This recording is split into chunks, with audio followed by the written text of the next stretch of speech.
Hello learners, welcome to Shubhangi Commerce classes. Today I'll explain you the next method, that is weighted average profit method. Weighted average profit method simple average profit का method का next part है. Weights का मतलब होता है कुछ companies जो latest year में प्रॉफिट्स अर्न किए हैं, मीन्स 2020 में प्रॉफिट्स अर्न किए हैं, लेट्स से 30,000, एंड 2019 में प्रॉफिट्स अर्न किए हैं 20,000, 2018 में प्रॉफिट्स अर्न किए हैं 70,000. तो ये लेटेस्ट ईयर को ज़्यादा वेटेज देते हैं, that means 3 times, 2 times, 1 times. But these weights will be given in question. ज़रूरी नहीं है हमेशा 3 to 1 ही होगा, it might be 1 to 3, but most of the companies give preference और more importance to the current or previous year profits, latest year profits. So formula for weighted averages is equal to total profits divided by total profits divided by total weights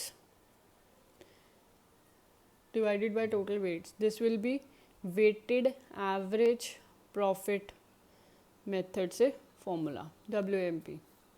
And for goodwill same, goodwill is equal to weighted average profits into number of years purchase. So let's see one question. In TS Garwal there is one question. See illustration number 6. In illustration number 6, profits are given 2014, 15, 16, 17 and 18. 40,000, 48,000, 60,000, 50,000 and 36,000. And accordingly weights are given 1, 2, 3, 4 and 5. So we'll make 4 columns. First is, this is illustration number 6. First column will be year. Then second column will be profits. Third column will be weights. And last column will be, say, weighted profit. Weighted profits or profit, whatever you want to write.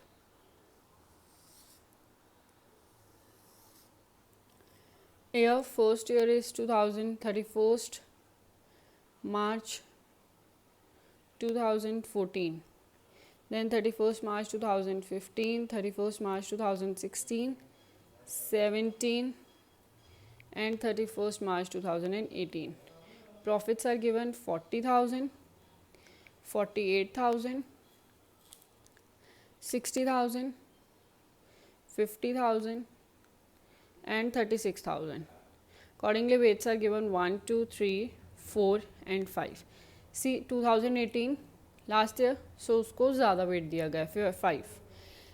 Then weighted profits is equal to profits into weights. Let's see, this is A column, this is B column, this is C column. So D is equal to B into C, means these multiply. Product 40,000 into 1, 40,000. 48,000 into 2 is 96,000. 60,000 into 3, 1,80,000. 50,000 into 4 is 2 lakhs. And 36,000 into 5 is 1,80,000. Total of profits is equal to 6,96,000 in सबका total. And total of weights will be 15. Weights का total कितना आएगा 15. So weighted average profits is equal to, weighted average profit कितने होंगे, formula क्या है, total profits divided by total weights. Total profit कितना आया 6,96,000 और total weights कितने हमारे पास 15. So 6,96,000 divided by 15 is equal to rupees 4,46,400. 46,400. Goodwill का फॉर्मूला सबको पता होगा, weighted average profits into number of years purchase. Weighted average profit given है 46,400, number of year purchase given है हमारे पास क्वेश्चन में 3. So 1,39,000 200 rupees. I hope this method is clear to you. Okay, let's move forward to next method, that is super profit method. Next method is super profit method. Super profit method. In super profit method, super profit means कितना access profit है जो एक firm अपने normal और average profit से earn कर रही है, that is known as super profit. So super profit के लिए हमने एक फॉर्मूला लिखना है, that is super profit is equal to average profit minus normal profit. Average profit minus normal profit. अब नॉर्मल प्रॉफिट कैसे कैलकुलेट होता है? Normal profits is equal to capital employed. Normal profit is equal to capital employed into normal rate of return divided by 100. This NRR means normal rate of return. Normal rate of return का मतलब होता है वो similar business, similar size of business कितना profit earn कर रही है, similar size of business profit कितना अर्न कर रही है, that is profit earned bye similar size of business. कि अगर मैं ऐसी कंपनी खोली है जो बिल्कुल सेम साइज़ की है, सेम कंपोनेंट सेम प्रोडक्ट्स बना रही है, तो उसका नॉर्मली प्रॉफिट उस साल में कितना हो रहा है, that is known as normal rate of return. Goodwill then capital employed calculate करनी है, तो कैपिटल एम्प्लॉयड कैलकुलेट करने का फॉर्मूला क्या होगा? Capital employed is equal to total assets minus outside liabilities. Total asset minus outside liabilities. ठीक है, total assets minus outside liabilities. Then इसमें से हम माइनस करेंगे अगर कोई हमारे पास एग्जिस्टिंग गुडविल है. एग्जिस्टिंग गुडविल कोई भी पड़ी हुई है वो माइनस हो जाएगी इफ़ एनी. अगर कोई भी हमारे पास नॉन ट्रेड इन्वेस्टमेंट है, non trade investment means not related to business, non trade investment if any, minus fictitious assets. Fictitious assets को हम अपनी पूरी क्लास में कूड़ा मान के चलेंगे जो हम डस्टबिन में डालते हैं. मीन्स अगर कोई भी हमारे पास कूड़ा हो घर में तो हम उसको घर में नहीं रखते, तो कोई भी फिक्टिशियस एसेट्स हो तो हम उन्हें माइनस करेंगे. देन लेट्स से और कि अगर ये नहीं गिवन तो क्या गिवन होगा? Capital employed is equal to capital plus reserves. कोई भी capital plus reserves minus existing goodwill. कोई एग्जिस्टिंग गुडविल है हमारे पास, minus non trade investment minus fictitious assets. कोई भी फिक्टिशियस एसेट्स हैं वो सभी डिडक्ट हो जाएंगे.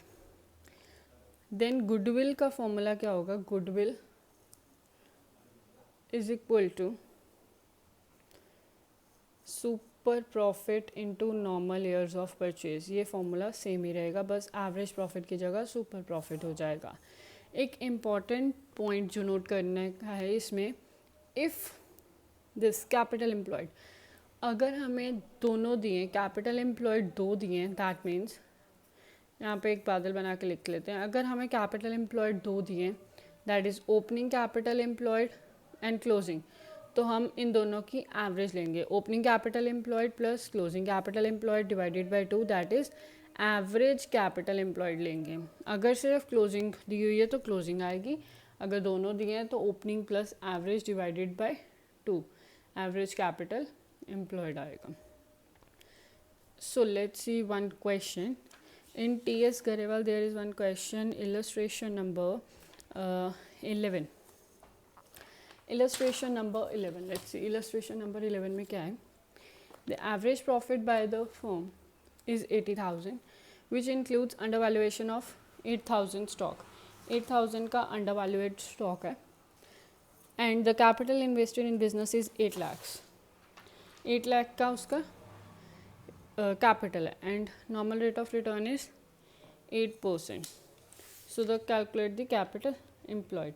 अब capital employed calculate करनी है तो कैसे होगी. हमारे पास इसमें क्वेश्चन में गिवन है that is illustration number 11. illustration number 11. illustration number 11 में क्या है, पहले सबसे पहले सुपर प्रॉफिट निकालना है. सुपर प्रॉफिट निकालने के लिए हमें average profit minus normal profit है, तो एवरेज प्रॉफिट नहीं पता. अगर एवरेज प्रॉफिट नहीं पता तो वो कैलकुलेट करना पड़ेगा एवरेज प्रॉफिट. अब एवरेज प्रॉफिट यहाँ पे कौन सा निकलेगा, एडजस्टेड, क्योंकि एक एडजस्टमेंट गिवन है under valuation of closing stock. So यहाँ पे एवरेज प्रॉफिट हमारे पास दिया हुआ है 80,000. अंडर वैल्यूएशन ऑफ स्टॉक है तो अंडर वैल्यूएशन हमेशा हम क्लोज करते हैं, तो that will be 88,000. Average stock will be 88,000. Normal profit दूसरा कैलकुलेट करना. Normal profit is equal to capital employed into normal rate of return divided by 100. Capital is given 8 lakhs into normal rate of return is given 8%. This will be 64,000. तो super profit क्या होगा, 88,000 minus 64,000 that is 24,000. Goodwill calculate करनी है. Goodwill calculate करने का formula super profit into normal year of purchase. So that is 24,000 into 7, that will be rupees 1,68,000. So I hope both these methods are clear. Please do practice, and if any doubts, do let me in the comment box.